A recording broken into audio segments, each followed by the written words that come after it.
Now, coming out of the latest developments concerning the island's energy supply, JPS is warning of potential outages, even with an 85% restoration nationwide.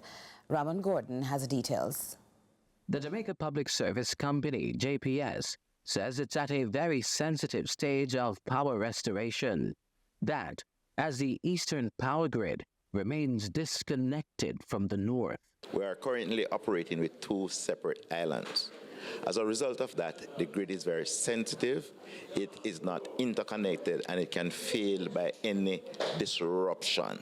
The utility company earlier today revealed that it had restored power to at least 85% of consumers nationwide.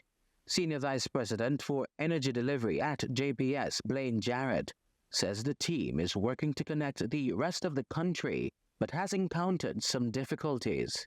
The major challenge is our transmission network that runs in the interior of the country across the mountain range. We are currently, with the support of JDF, conducting our inspection and also doing some repairs. There is where we got significant damage on our transmission network.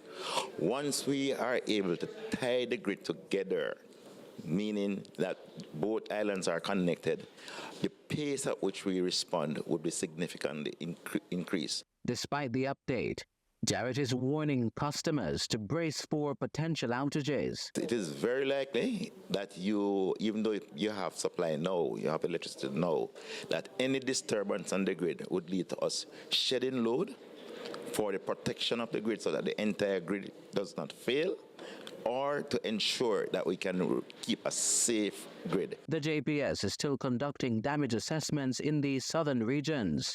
Clarendon and St. Elizabeth were among the hardest hit areas. The island continues to be in recovery mode.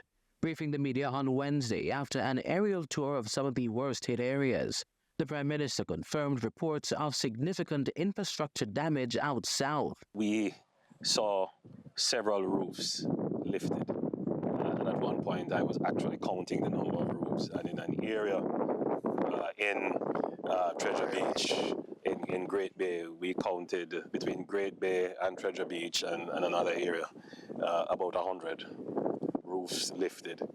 So my assessment from the air is that we had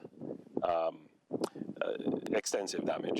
Amid these developments, the Prime Minister on Wednesday said he believes the recovery effort may require international intervention. The challenge, based upon the completion of the tour, which I'm seeing and getting a better understanding of it, will be the restoration of electricity, because so many poles have been damaged, and that is going to require extensive teams of linemen to come in. I'm not certain what our capacity is in that regard. We will have to try and mobilize even overseas to do that, but we're going to put together all our efforts to ensure that we can return electricity in the quickest possible time. Ramon Gordon for CVM News.